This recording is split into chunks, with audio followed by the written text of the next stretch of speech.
আজকের কর্মী সম্মেলনে উপস্থিত সর্বস্তরের কংগ্রেসের কর্মীবৃন্দগণ, নেতৃবর্গ, যারা পঞ্চায়েত নির্বাচনে লড়েছিলেন তারা জিতুন বা হারুন, আমি প্রস্তাব রেখেছিলাম তারা সবাই যেন কর্মী সম্মেলনে আমন্ত্রিত হয়। দীর্ঘক্ষণ ধরে আপনারা আলোচনা করলেন। নওদা ব্লকের আজকের কর্মী সম্মেলনের উল্লেখযোগ্য দিক এটাই যে এখানে একটা কর্মী সম্মেলন হচ্ছে সম্পূর্ণ সুশৃঙ্খল নিয়ম মেনে এবং সকলের মতামত প্রকাশের অধিকার দেওয়ার মধ্য দিয়ে আজকের এই সম্মেলন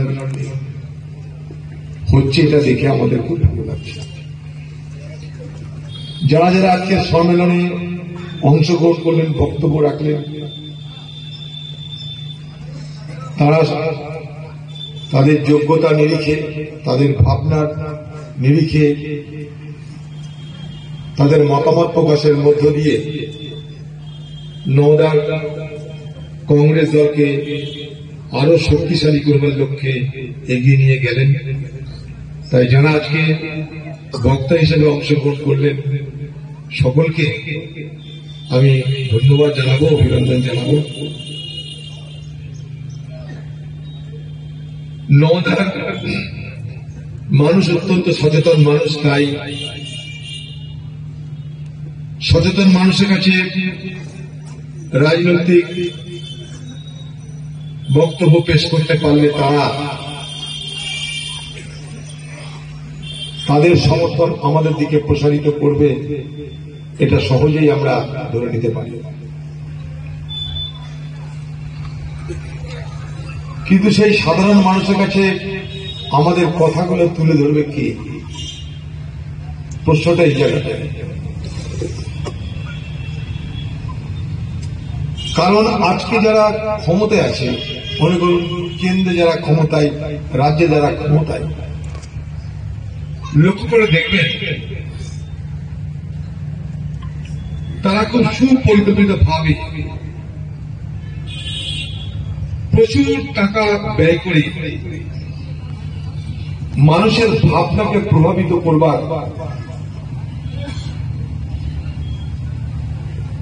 জন্য প্রচার মাধ্যম, সমাজ মাধ্যম সবকিছুকে ব্যবহার করছে। পশ্চিমবঙ্গের প্রচার মাধ্যম, সমাজ মাধ্যমের পরে প্রশাসন সে একটা মাধ্যম, সন্ত্রাস তার একটা মাধ্যম, প্রলোভন তার একটা মাধ্যম, সবকিছু মিলিয়ে কিন্তু এখানটায় রাজনীতিটা করছে। আমাদের জীবনের মূল সমস্যাগুলো কি সেখানটায় মানুষকে প্রবেশ করতে দেওয়া হচ্ছে না।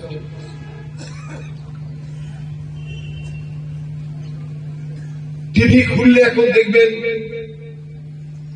যদি ন্যাশনাল চ্যানেল খোলেন দেখবেন রাম মন্দির, আর লোকাল চ্যানেল যদি খোলেন দেখবেন তৃণমূলের চোর বাট্টা, আর কোনো খবর না পাই।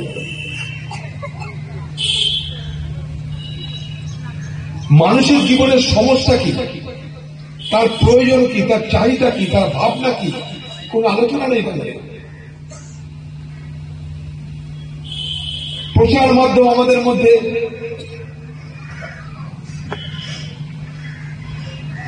সরকারকে প্রভাবিত করবার সমস্ত উপকরণ নিয়ে হাজির হয়।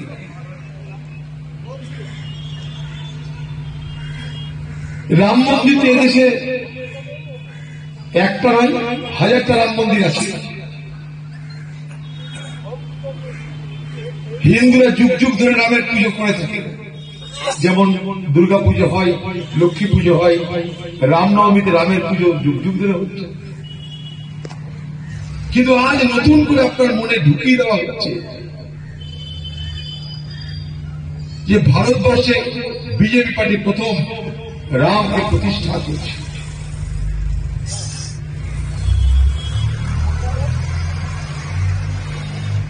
যদি রাম বলে কেউ না থাকতো, মানুষের ধর্মীয় ভাবনায়, তাহলে রাম মন্দিরে রামের পুজো, রামনবমী কি করে পালিত হতো?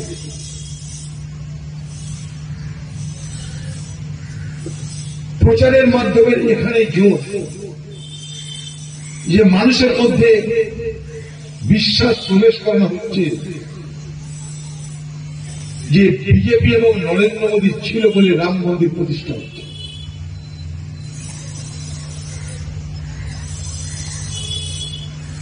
সমস্যা কি জানেন? কল্প কাহিনীকে ইতিহাস বলে চালিয়ে দেওয়ার চেষ্টা হচ্ছে।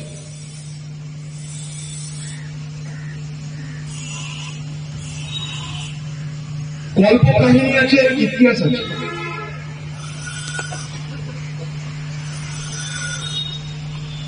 কিন্তু আজ প্রচারের মাহাত্ম্য এমনই যে বিরাট অংশের মানুষকে প্রভাবিত করবার ব্যবস্থা হচ্ছে।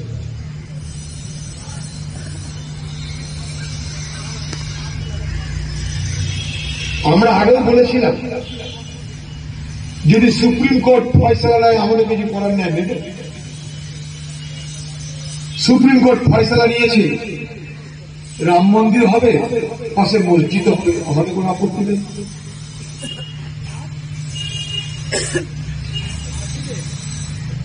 কিন্তু রাম মন্দির নিয়ে এই ধরনের উৎকট রাজনীতি কেন হবে, এটাই আমাদের আপত্তি। রাম কি নির্বাচনের উপকরণ হবে? রাম কি ভোটে জেতার উপকরণ হবে?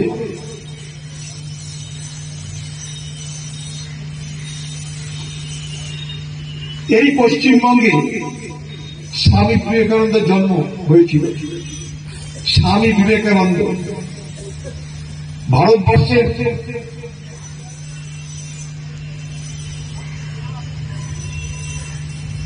যারা হিন্দু ধর্মের প্রচারক তাদের মধ্যে একজন শ্রেষ্ঠ প্রচারকের নাম স্বামী বিবেকানন্দ। সেই স্বামী বিবেকানন্দ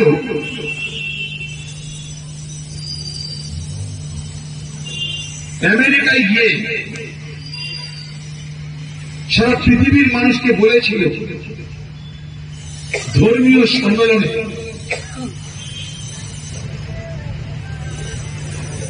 যে আমি গর্ববোধ করি যে আমি একজন হিন্দু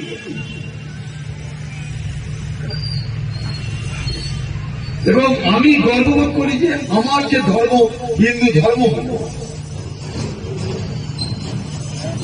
সে সকলকে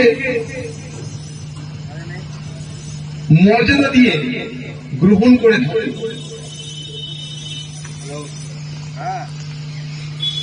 আমি গর্ববোধ করি সেই হিন্দু ধর্মের জন্য যে হিন্দু ধর্ম বলে যে হিন্দু ধর্ম সত্য, পৃথিবীর সব ধর্ম সত্য। কে বলছে? স্বামী বিবেকানন্দ, আমি নই। সে বলছে হিন্দু ধর্ম যেমন সত্য, পৃথিবীর সব ধর্ম সত্য।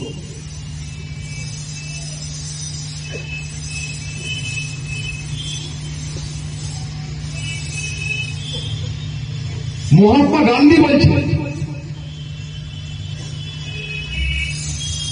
যে আমরা ভারতবর্ষে রাম রহিম উভয়কে আমাদের আরাধ্য শক্তি বলে মনে করি।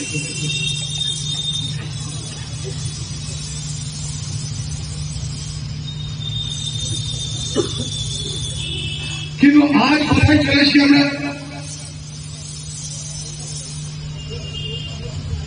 এমন ভাবে প্রচার করা হচ্ছে যে ভারতবর্ষের কোনদিন কিছু হয়নি, ভারতবর্ষে কোনদিন স্বাধীনতা দিবস পালিত হয়নি, ভারতবর্ষ কোনদিন আন্দোলন লড়াই করে ব্রিটিশের হাত থেকে দেশকে ছিনিয়ে আনেনি, ভারতবর্ষে কখনো সিপাহী বিদ্রোহ হয়নি, ভারতবর্ষে কখনো ভারত ছাড়ো আন্দোলন হয়নি। স্বাধীনতার পর আমরা কিছুই করিনি। ইন্দিরা গান্ধীর নেতৃত্বে পাকিস্তানকে পরাজিত করে আমরা বাংলাদেশ গঠন করিনি। কিছুই হয়নি, সব মোদী করছে, সব মোদী করেছে, আর কেউ কিছু করেনি এই দুনিয়ায়। মোদী এক ও অদ্বিতীয়, একমেব দ্বিতীয়। মোদী ছাড়া আর কেউ কিছু করেনি। প্রচারের ঠকানি না, প্রচারের ঠকানি না, সবকিছু ঢাকা পড়ে যাচ্ছে। আমরা আমার অতীতটা দেখবার চেষ্টা করছি না, যে যখন দেশটা স্বাধীন হয়েছিল আমরা খেতে পেতাম না, শিক্ষা ছিল না, স্কুল ছিল না, কলেজ ছিল না, স্বাস্থ্যকেন্দ্র ছিল না, ফসল ছিল না। এটা আমরা মনে করতে পারছি না। যখন দেশটা স্বাধীন হয়েছিল আমাদের আয়ু ছিল মাত্র 32 বছর, গড় আয়ু। আজ আমাদের দেশের মানুষের গড় আয়ু 73 বছর হয়ে গেছে।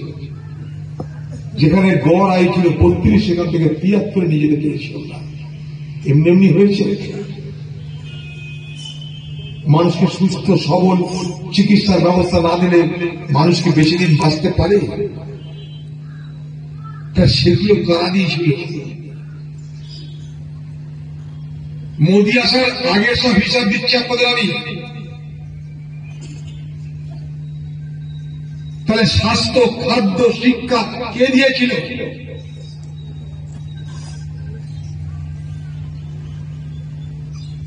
আমরা যখন স্বাধীন হয়েছিলাম এদেশে তখন মাত্র 18% মানুষ নাম সই করতে পারত। আজ 85% মানুষ সাক্ষরতা অর্জন করেছে। যখন দেশটা স্বাধীন হয়েছিল 400 থেকে 500 কলেজ ছিল, আজ 50,000 কলেজ।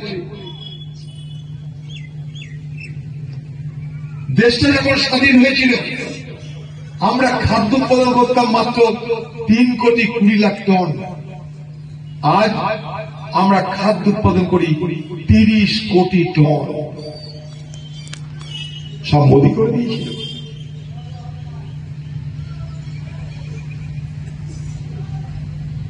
ইন্দিরা গান্ধীর নেতৃত্বে আমরা পারমাণবিক বোমা বিস্ফোরণ করেছিলাম, উপগ্রহ পাঠিয়েছি।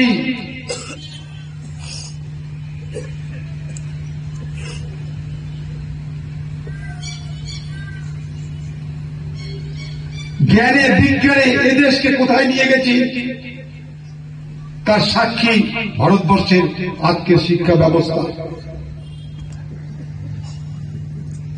যে মাঠে একবার ফসল হলো 3টে করে ফসল হয়, মোদী করেনি এগুলো।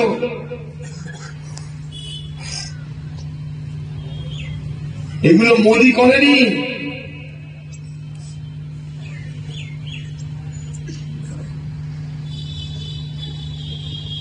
স্বাধীনতার সময় আমাদের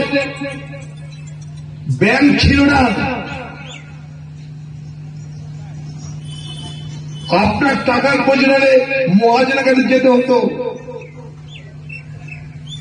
আজ আপনার টাকার প্রয়োজন হলে আপনি ব্যাংকে যান, ব্যাংক আপনাকে টাকা দেয়।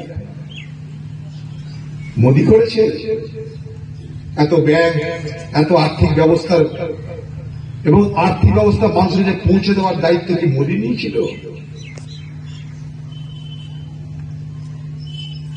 আপনার গ্রামে গ্রামে প্রাথমিক স্বাস্থ্য কেন্দ্র আছে কিনা আপনি দেখুন। আপনার গ্রামে প্রাথমিক শিক্ষা কেন্দ্র আছে কিনা আপনি দেখুন। আর ভাবুন কার আমলে হয়েছিল। আপনার গ্রামে বিদ্যুৎটা কখন এসেছিল? আর ভাবুন কে পৌঁছে দিয়েছিল। আপনার গ্রামে রেশন দোকানটা কখন হয়েছিল, কবে হয়েছিল? আর ভাবুন কে করে দিয়েছিল। সব হাওয়াই হাওয়াই করেনি কংগ্রেস।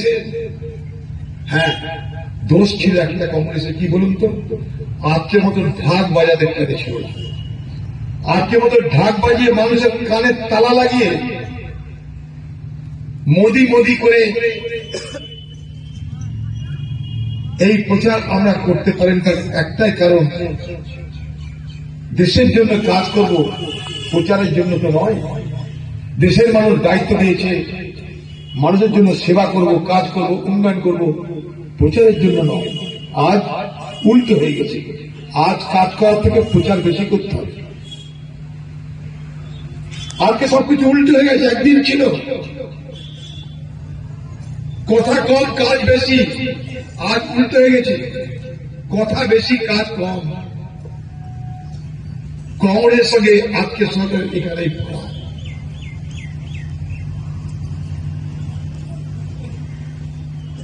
মানুষের দারিদ্রতা, অভাব বাড়ছে,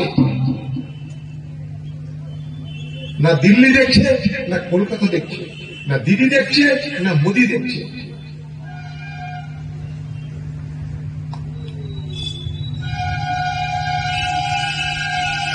দুই সাল গুজরাটে গোর্ধাকাণ্ডে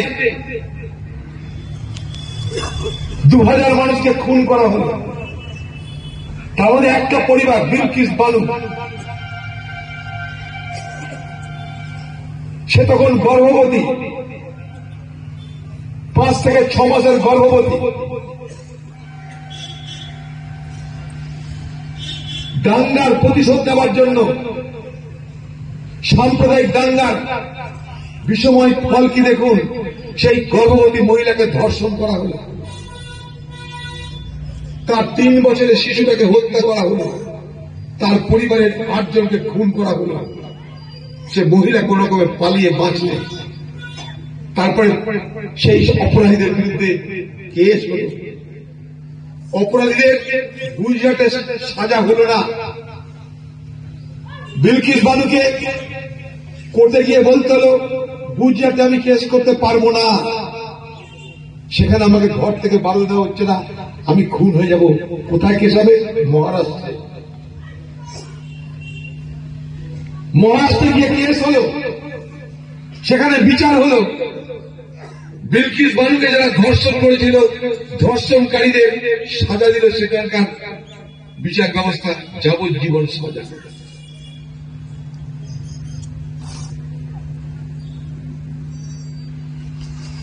এবছরের 15ই আগস্ট প্রধানমন্ত্রী বক্তৃতা দিচ্ছে ভারতবর্ষের লাল কিলা থেকে। কি বলছে? মহিলা সশক্তিকরণ করতে হবে, বেটি বাঁচাও বেটি পড়াও, মেয়েদেরকে বাঁচাও, মেয়েদেরকে পড়াও, আর মেয়েদের অধিকার দাও। প্রধানমন্ত্রীর বক্তৃতা। ঠিক সেই দিন গুজরাটের জেলে বন্দী সেই 11 জন অপরাধী, যাদের যাবজ্জীবন সাজা হয়েছিল, তাদেরকে জেল থেকে ছেড়ে দেওয়া হল। কি যুক্তি দেওয়া হল? এরা সব ব্রাহ্মণ, পুজো আর্চা করে, উপোস টুপোস করে, এরা খুব ধার্মিক লোক, তাই এদেরকে ছেড়ে দিল। কাদের? বিলকিস বানুকে যারা ধর্ষণ করেছিল, 6 মাস গর্ভবতী থাকা অবস্থায়, তার 3 বছরের শিশু সমেত তার পরিবারের 8 জনকে যারা খুন করেছিল, তারা সংস্কারী লোক, তারা ধর্ম পালন করে, নিয়ম পালন করে, উপোস করে, তাই তাদেরকে ছেড়ে দেওয়া হল। শুধু ছেড়ে দেওয়া হতে তা নয়, জেলখানার বাইরে নিয়ে গিয়ে ফাংশন করে তাদেরকে সম্বর্ধনা জানানো হল। গুজরাট কাদের? বিজেপি। সরকার কাদের? বিজেপি। একদিকে প্রধানমন্ত্রী দেশের মানুষকে বলছে মহিলাদেরকে শক্তিশালী করতে হবে, আর সেই দিনই গুজরাটে তার নিজের রাজ্যে বিলকিস বানুকে ধর্ষণ অপরাধে, তার পরিবারের 8 জনকে খুনের অপরাধে যাবজ্জীবন সাজাপ্রাপ্ত 11 জন আসামিকে, অপরাধীকে ছেড়ে দেওয়া হয়েছে। কোথায় যাবে বিলকিস বানু? কেউ দাঁড়ালো না। সর্বপ্রথম প্রতিবাদ করলো কে জানেন? সর্বপ্রথম প্রতিবাদ করল আমাদের পার্টির নেতা রাহুল গান্ধী। কি বললেন? বলেন আমরা এই সিদ্ধান্ত মানছি না, অপরাধীদের এইভাবে ছেড়ে দেওয়া যায় না। বিলকিস বানু আবার কোর্টে গেল, অপরাধীদেরকে খালাস করা যাবে না, তাদেরকে আবার জেলে পুরতে হবে সেই আবেদন নিয়ে সুপ্রিম কোর্টে বিচার হল। সুপ্রিম কোর্টে বিচারক বললেন আইন না মেনে অন্যায় করে এই সমস্ত অপরাধীদের ছেড়ে দেওয়া হয়েছে, আবার তাদের জেলে পোড়ার ব্যবস্থা করল। সেই বিলকিস বানুর সঙ্গে, বিলকিস বানু গরিব মানুষ, পয়সা হবে কোথায়? বিলকিস বানুর সঙ্গে যারা আইন লড়াই করছে, বিলকিস বানু একা মুসলমান, বাকি 3 জন হিন্দু, অপরাধীদের জেলখানায় পাঠানোর ব্যবস্থা করবে। আর সেই বিচারের রায় 12তেই অপরাধীরা দেশ ছাড়া হয়ে, গ্রাম ছাড়া হয়ে উধাও হয়ে গেল। নরেন্দ্র মোদী সরকার খুঁজেই পাচ্ছে না।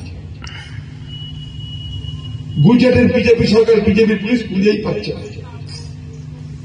যেমন করে বিলকিস বানুর অপরাধীদের খুঁজে পাওয়া যায় না গুজরাটে, তেমন করে এ বাংলায় শাহজাহানদের খুঁজে পাওয়া যায় না। চরিত্র কিন্তু আমার লোক হলেই হবে, অপরাধ এখানে কোনো গুনতিতে পড়ে না। দেশটা কোন দিকে যাচ্ছে একটু বোঝার চেষ্টা করুন। বিলকিস বানু একটা সাধারণ মহিলা, তাই তাকে বলাৎকার করা যেতে পারে, 3 বছরের শিশুকে হত্যা করা যেতে পারে, তাকে গুজরাট ছাড়া করা যেতে পারে, তার পরিবারের 8 জনকে হত্যা করা যেতে পারে, তাকে হত্যা করে তার পরিবারকে যারা খতম করে দিয়েছিল সেই অপরাধীদের জেলখানা থেকে ছাড়া যেতে পারে, কারণ দেশ নাকি এগোচ্ছে মোদীর নেতৃত্বে। এই দোষী, এই যদি দেশ এগানোর গল্প হয়, আগামী দিনে আমি আপনি যাব কোথায়?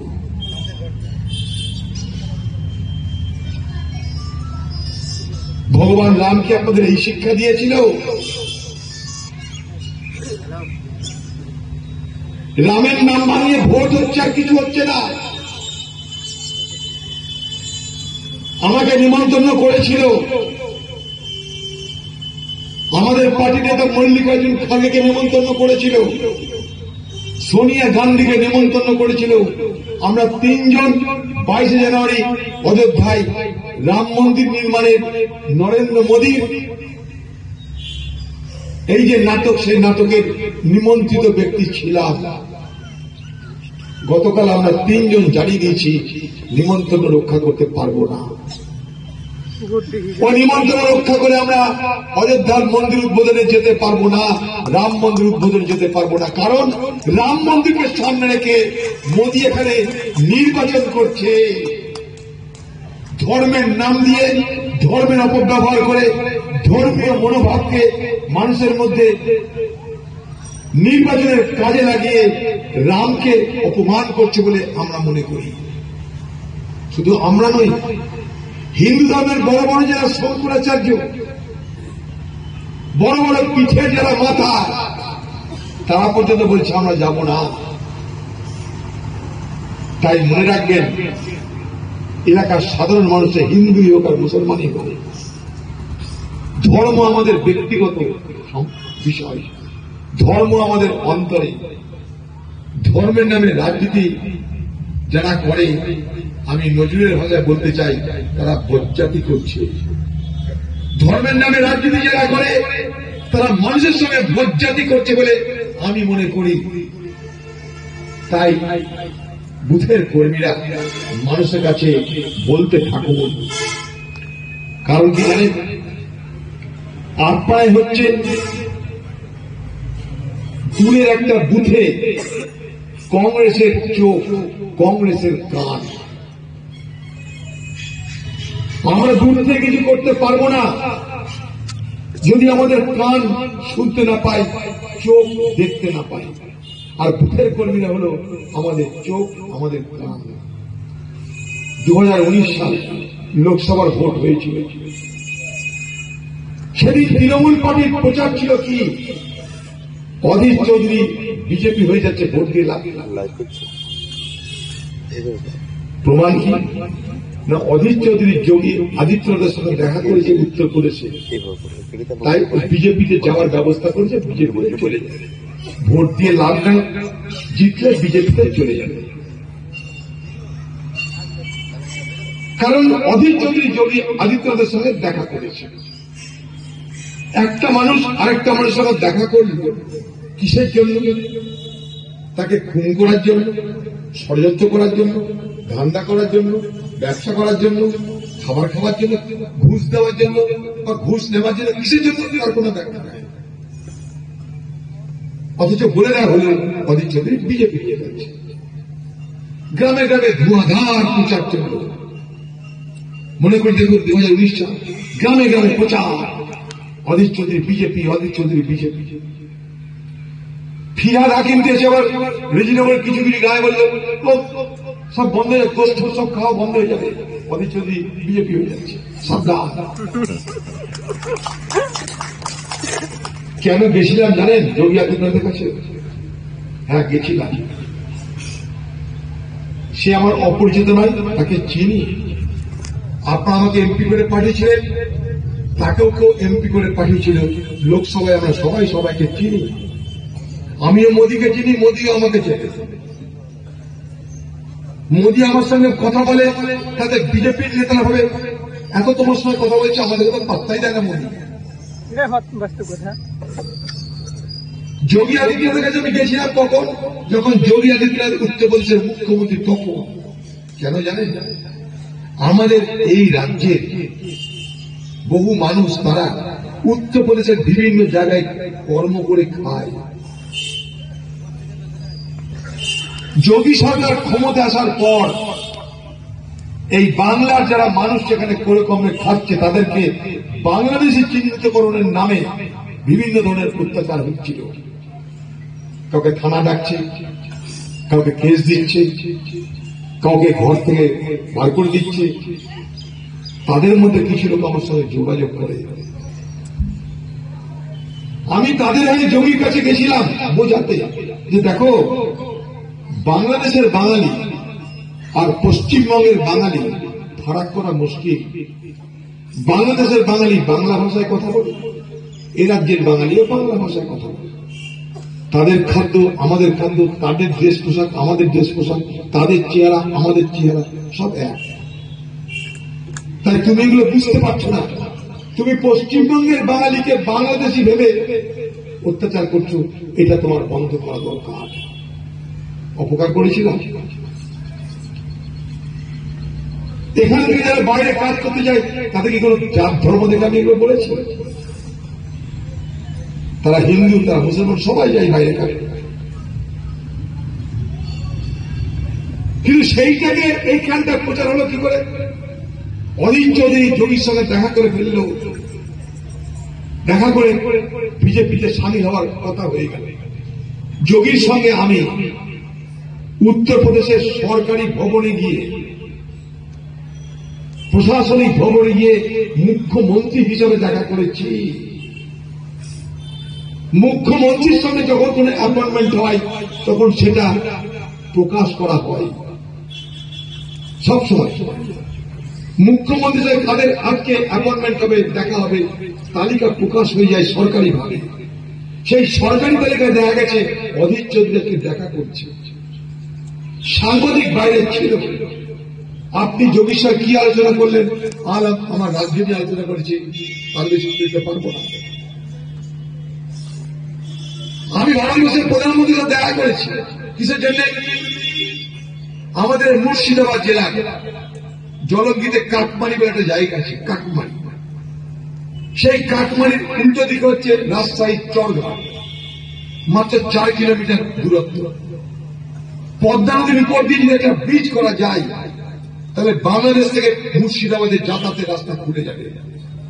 চরঘাট কাকমারি এক হয়ে গেলে জলঙ্গি দমকলে যেসব মানুষরা যারা পেটের টানে রুটি টানে এপারের মাল ওপারে পাঠাতে বাধ্য হয়, যাদেরকে আমরা স্মাগলার বলি, তাদেরকে স্মাগলার বলা যাবে না, তাদেরকে ট্রেডার বলতে বাধ্য হতে হবে। তারা ব্যবসাদার এই কথা বলতে সবাইকে বাধ্য হতে হবে। তাই আমার জেলার মানুষকে স্মাগলার বলে বিএসএফ এর গুলি চালানো বন্ধ হয়ে যাবে যদি আইনি ভাবে সরকারি ভাবে বাণিজ্য শুরু করা যায়। তার জন্য আগে ব্রিজ দরকার। প্রধানমন্ত্রীর বাড়িতে গিয়ে তাকে বুঝিয়েছি, শুধু তা নয়, তাকে আমি ভিডিও করে দেখিয়েছি। তা আমি কি বিজেপি করতে গেছিলাম?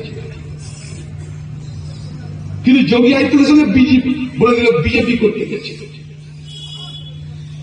সংখ্যালঘু জেলায় মসজিদে মাদ্রাসায় প্রচার চলল।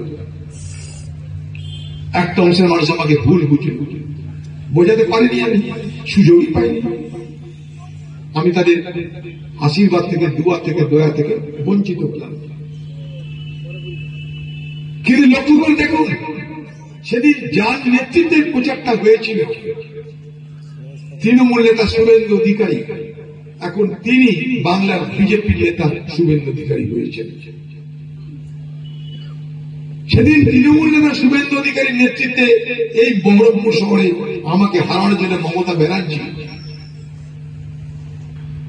তার কলা কুশলতা ব্যবহার করেছিল কিভাবে অধীর চৌধুরীকে বিজেপি বানিয়ে দাও, মুসলমান ভোট দেবে না, অধীর চৌধুরী কাটতে পারবে না, এই তো গল্প। কিন্তু সেদিন যে বর্জন করলো, আমার মানুষের কাছে ধোকা দিল, অবিশ্বাস তৈরি করার চেষ্টা করলো, সেই মমতার প্রিয় ফৌজ শুভেন্দু অধিকারী আজ মোদী সব থেকে বিশ্বাসযোগ্য সেনাপতি হিসাবে নিযুক্ত হয়েছে। কিন্তু অধীর চৌধুরী সেদিনও যে জায়গায় ছিল, আজও সেই জায়গায় দাঁড়িয়ে থাকল। অর্থাৎ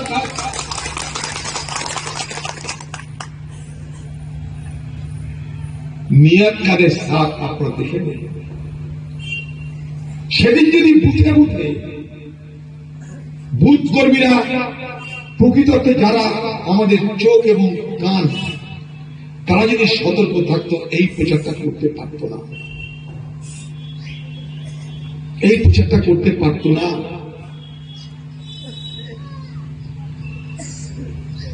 কারণ আমরা আপনাদের চোখ দিয়ে সকলকে দেখছি।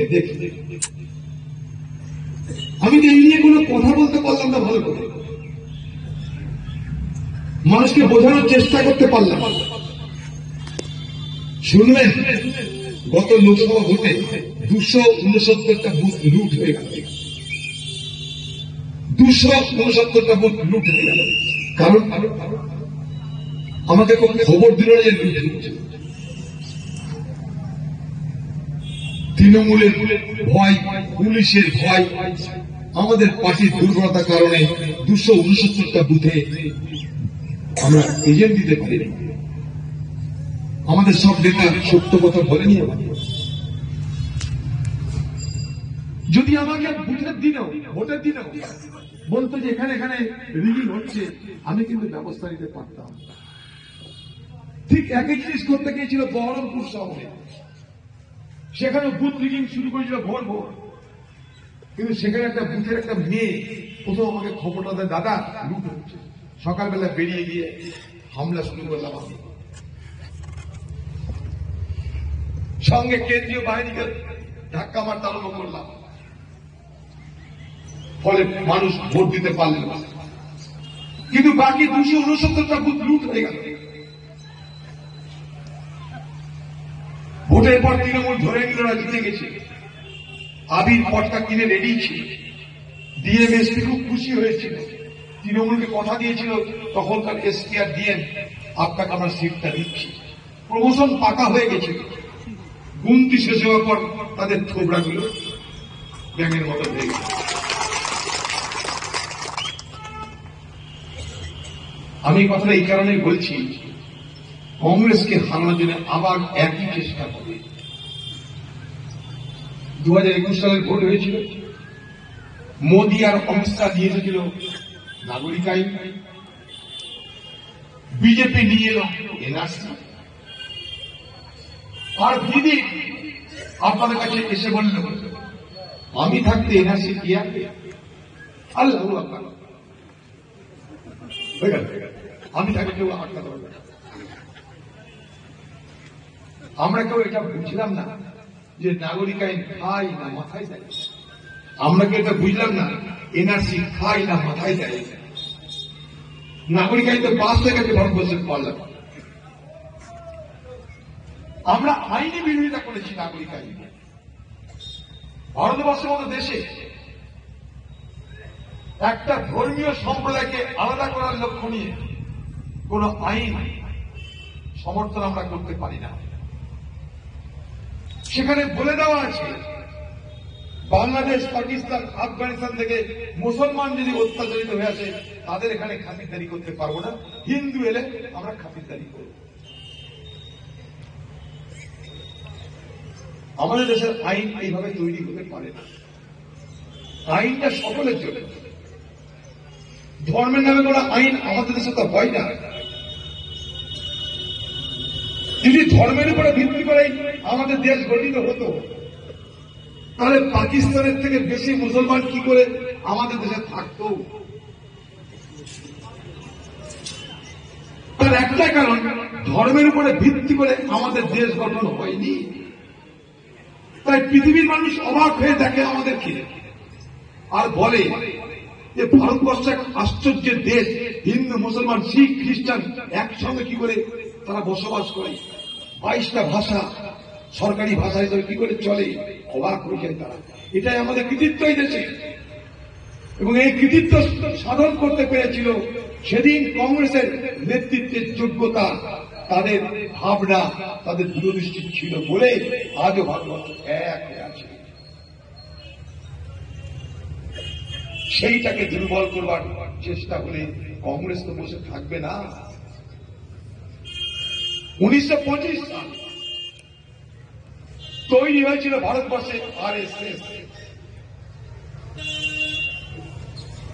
লক্ষ্য ছিল একটাই, হিন্দু রাষ্ট্র গঠন করতে হবে।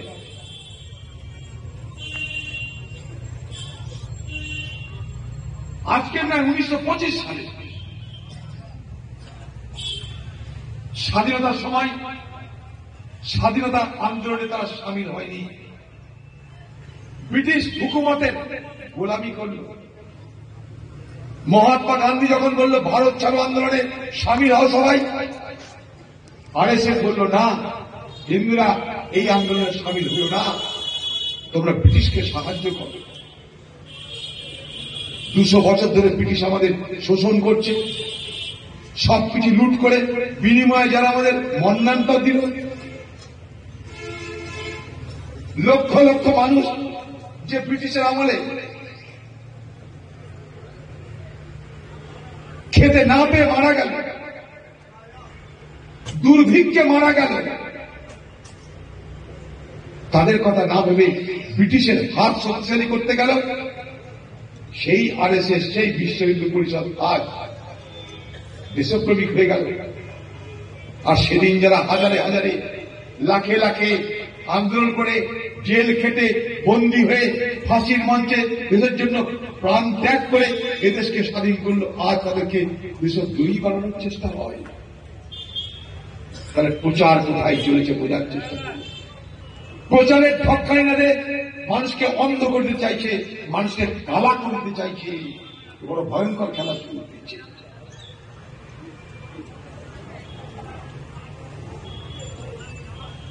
কিন্তু লক্ষ্য করে দেখবেন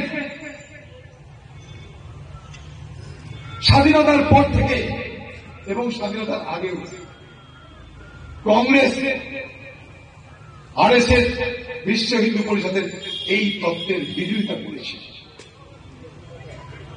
বিরোধিতা করে আমরা সমস্ত ধর্ম, বর্ণ, জাতি নির্বিশেষে সকলের এই দেশ গড়ার লক্ষ্যে এগিয়ে গেছিলাম। সেদিন আরএসএস, বিশ্ব হিন্দু পরিষদ পারেনি বেশি এগোতে, কিন্তু তারা পিছনে লেগেছিল। এদেশের হিন্দু ভাব মানুষে প্রভাব ফেলার জন্য চেষ্টা তারা ত্রুটি করেনি, সাম্প্রদায়িক রাজনীতি কোনো কম করেনি তারা, কিন্তু পারছিল না। কারণ কংগ্রেস মাঝখানে দাঁড়িয়ে মহিরুহের মতন সবকিছুকে আটকে দিচ্ছে।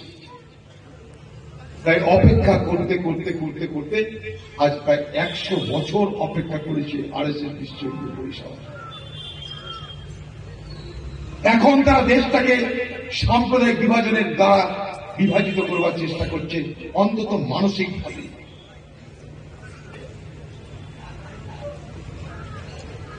তাই কংগ্রেসের বিরুদ্ধে অভিযোগ, কংগ্রেস মুসলমানের দল, হিন্দু কংগ্রেসে তোমরা ভোট দিও না।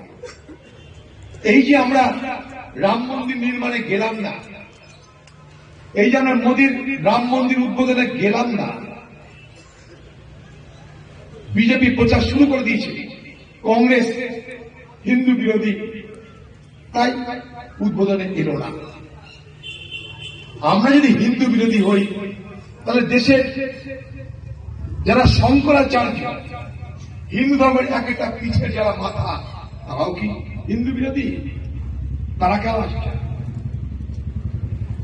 একটাই কারণ, আমাদের না যাওয়ার রাজনীতি হচ্ছে ভোটের রাজনীতি, তাই আমরা যেতে পারি না। আমরা বিজেপি আর আরএসএস এর নেতাদের ভাষণ শুনতে যেতে পারি না।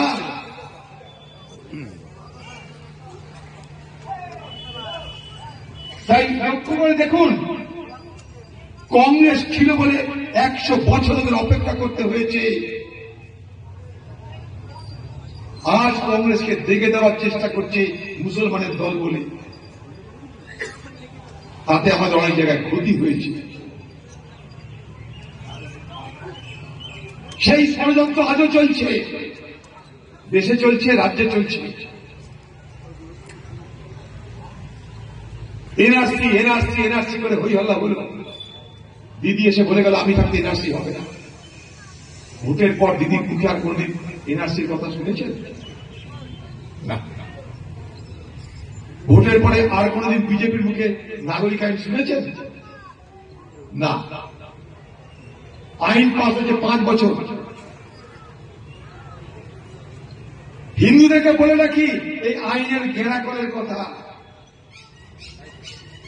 হিন্দুকে তখনই নাগরিকত্ব দেবে যখন সে প্রমাণ করতে পারবে বাংলাদেশে, পাকিস্তানে, আফগানিস্তানে তারা অত্যাচারিত হয়ে, ধর্মীয় কারণে অত্যাচারিত হয়ে ভারতবর্ষে এসেছে, তবে তাদের নাগরিকত্ব দেওয়া হবে। সেটা কবে পর্যন্ত? 2014 সালের 31শে ডিসেম্বর পর্যন্ত। অতএব হিন্দু ভাইরা বিজেপির এই ফরকানিতে আপনারা ফেসে যাবেন না। 2014 সালের 31শে ডিসেম্বর পর্যন্ত যারা ধর্মীয় কারণে অত্যাচারিত হয়ে ভারতবর্ষে প্রবেশ করেছে, তাদের জন্য এই আইন। আপনি প্রমাণ করতে পারবেন তো যে ধর্মীয় কারণে অত্যাচারিত হয়ে আপনি এসেছেন?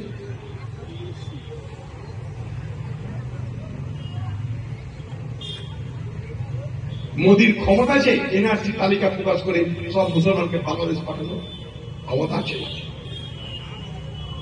একটাকে পাঠাতে পেরেছি, একটাকে। পার্লামেন্টের মধ্যে দাঁড়িয়ে আমি বলেছিলাম যে আমার বাবা মা সব বাংলাদেশি, আমি বাংলাদেশি। অমিত শাহ, তোমার যদি বাবার ক্ষমতা থাকে আমাকে বাংলাদেশ পাঠিয়ে দাও। খালি ভরসা করে মিথ্যা কথা। ভোট হয়ে গেল এনআরসির নামে, আমরা কিছু জানলামই না। ভোট হয়ে গেল এনআরসি নামে, এনআরসি ভূত দেখছিলাম, এই গিলে খেতে আসছিলাম। কাঁথা কম্বল নিয়ে ভাত ঠাকুরদার ভিটা বাটি ছেড়ে সবকে নেমে চলে যেতে হবে। কোথায় যাবে? বাংলাদেশ।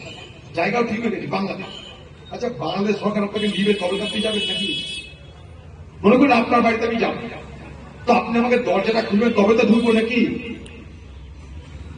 বাংলাদেশ কি মোদীর বাবার শ্বশুর বাড়ি না অমিত শাহের শ্বশুর বাড়ি যে আপনাকে নিয়ে গেল, রাখালো, খেলো, আপনাকে আদর যত্ন করল? অদ্ভুত কথা। বাংলাদেশ সরকার আপনাকে গ্রহণ করলো, তবে তো আপনি যাবেন। বাংলাদেশ সরকার কি বলেছে ভারত সরকারকে যে হ্যাঁ আপনি সব মুসলমানদের পাঠিয়ে দিন, আমি নিয়ে নেব? বলেছে না। কে কাকে পাঠাবে? কে কাকে পাঠাবে? কোথায় পাঠাবে? ভর্কিবাজি, হাওয়া গরম করো, হিন্দু আলাদা হয়ে যাও, মুসলমান আলাদা হয়ে যাও। দিদি সব জানে, জেনে চুপ করে থাকলো। মুসলমানদেরকে বুঝালো আমি আছি, ভয় না, সব ভোট আমাকে নিয়ে দেবে। কংগ্রেসকে দিলাম না, কংগ্রেস টাকাতে পারবে না, আমি টাকাবো। মসজিদে মসজিদে প্রচার চলল, খুতবা হওয়ার সময় বলে দেওয়া হলো ভোট দিলেন আপনারা, আপনাদের ভোট দেওয়ার জন্য কোনো আপত্তি নেই আমার, বেশ করেছেন, মনে হয়েছে দিয়েছেন, আমি খবরদারি করতে পারি না। আপনার স্বাধীন ভাবনা আপনি প্রয়োগ করেছেন। আমি যেটা বলবো সেটা যে আপনি এবার পরীক্ষা করে দেখুন, অভিজ্ঞতা দিয়ে দেখুন যে সেটা রাজনৈতিক চমক ছিল, তা সেটার মধ্যে কোনো বাস্তব সত্য ছিল, এটা দেখা যাবে। 2021 সালের পর দিদির মুখে আর এনআরসি কথা শুনেছেন? নাগরিক আইনের কথা শুনেছেন? এবার শুনবেন, এবার দিদির মুখেও শুনবেন, মোদির মুখেও শুনবেন, কারণ ভোট আসছে। আমি সেগুলো বলেছি, আজে বলছি, ভোট আসছে, মোদির মুখে এনআরসি নাগরিক আইন আসবে, দিদির মুখেও এনআরসি নাগরিক আইন আসবে, এসে গেল বলে। ভোট এলেই ফজরের নামাজ শেষ হতেই চোখে মুখে জল দিয়ে দিদি বলবে এনআরসি চল রে, আমতলা বাজারে চল, ভোট করতে হবে। এই বিভাজনের রাজনীতিতে ফাঁসবেন না। নিজেদের জীবনের অভিজ্ঞতা দিয়ে, চোখ দিয়ে, কান দিয়ে সবকিছু দেখুন। তৃণমূল বিজেপি দুজনাই চাইবে আপনাকে কান দিয়ে দেখাতে, আমরা বলবো আপনি চোখ দিয়ে দেখুন, ভাড়াকে দেখুন। আবার এই সাম্প্রদায়িকতা প্রচার শুরু হবে বাজারে, অতএব বুথের কর্মীরা সতর্ক থাকবে।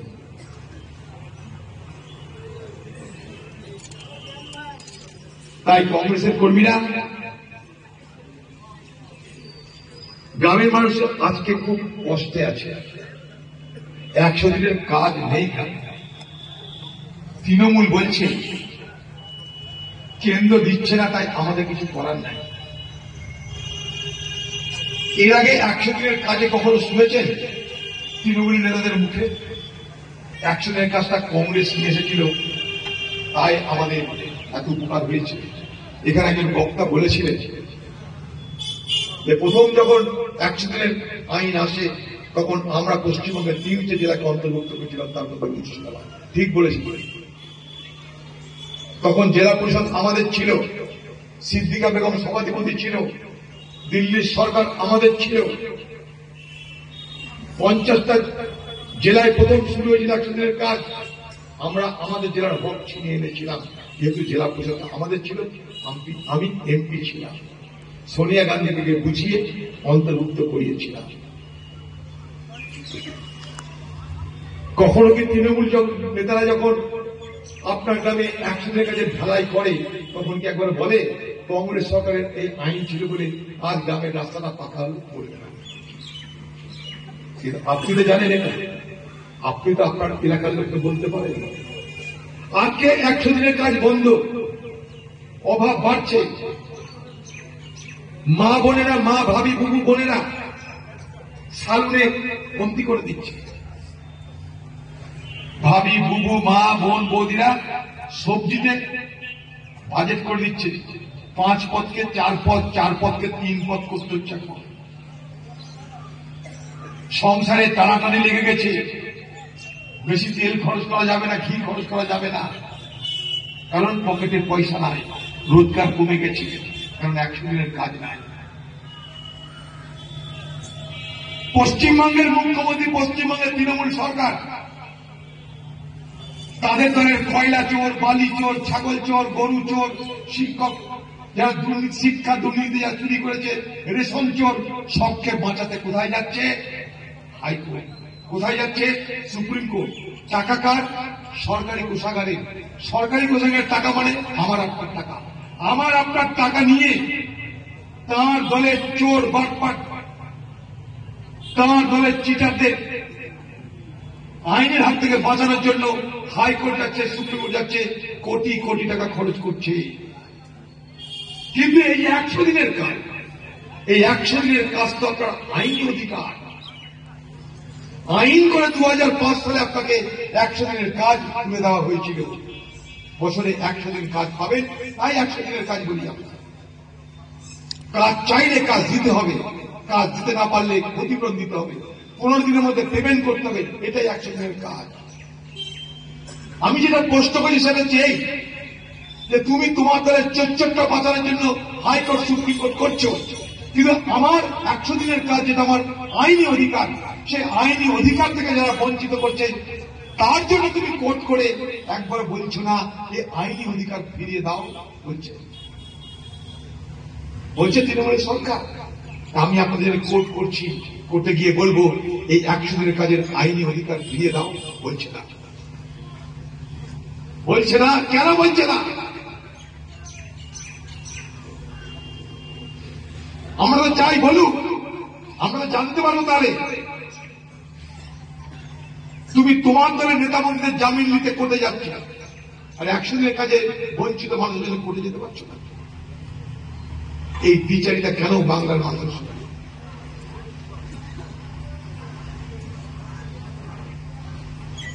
এই ভারতবর্ষের কংগ্রেস সরকার আইন করে দিয়েছিল খাদ্য সুরক্ষা আইন, সস্তায় চাল গম।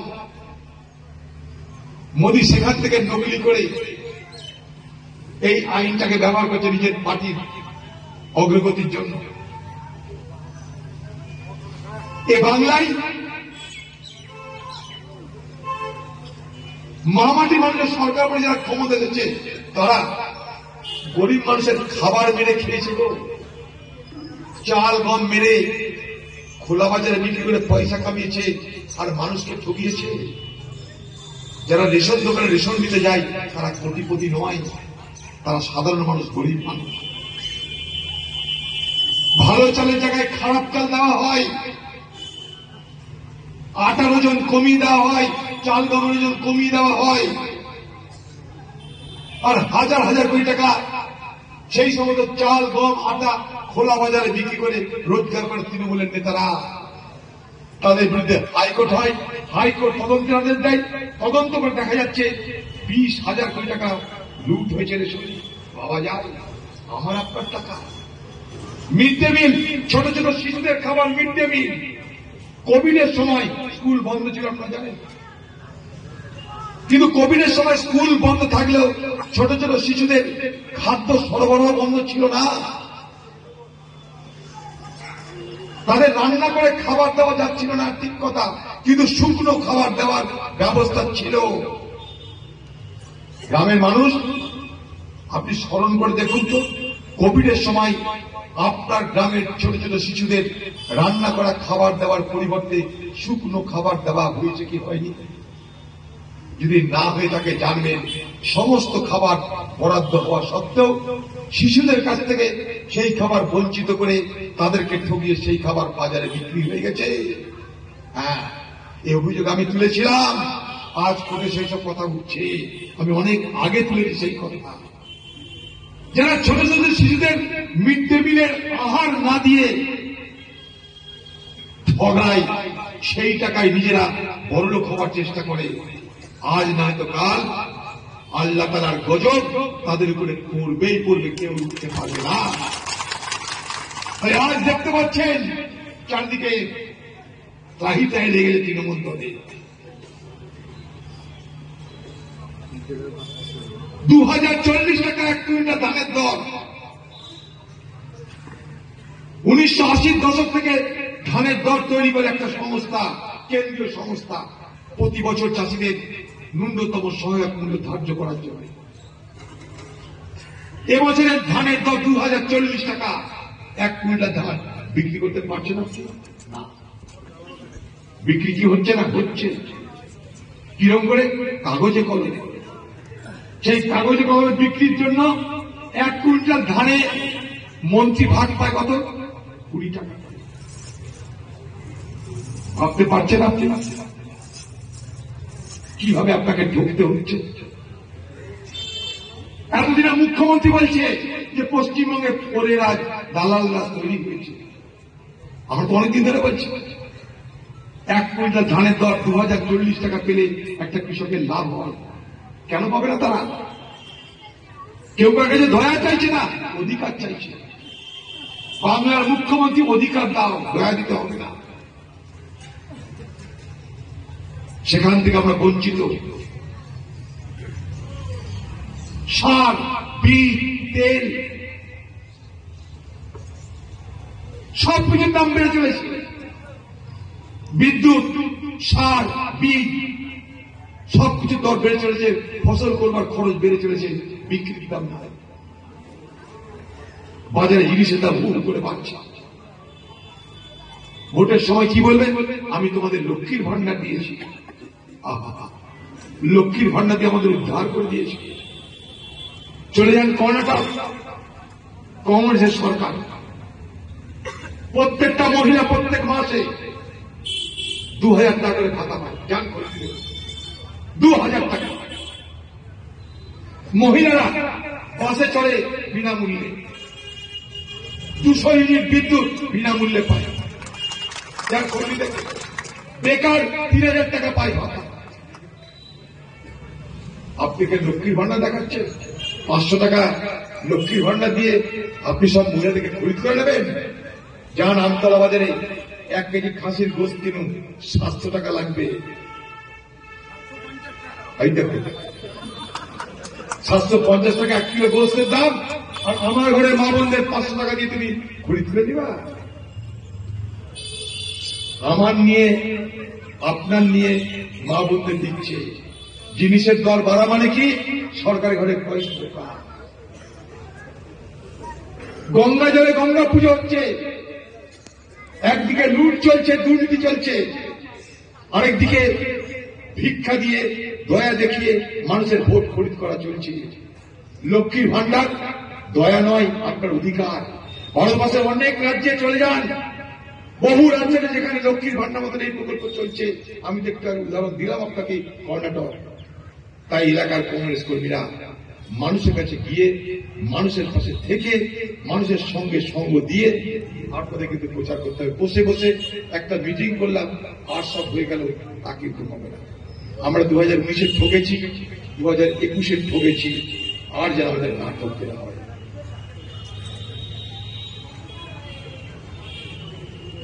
सावधान सूरज को ढलना सिखाते हैं, शाम परवाने को जलना सिखाते हैं। गिर जाने से तकलीफ जरूर होते हैं, पर हट ठोकर इंसान को चलना सिखाते हैं। অর্থাৎ সূর্য ডুবছে, সূর্য বলছে তুমি সন্ধ্যা, তুমি চলে এসো, সাঁঝের বেলা এসে যাবে। সাঁঝের বেলা এসে গেলে সাঁঝ বলে জোনাকি পোকা, তুমি বা জ্বলে উঠবে। পড়ে গেলে আমাদের লাগে তো বটে, কিন্তু লাগার পর আমরা চলবার দিশা খুঁজে পাই।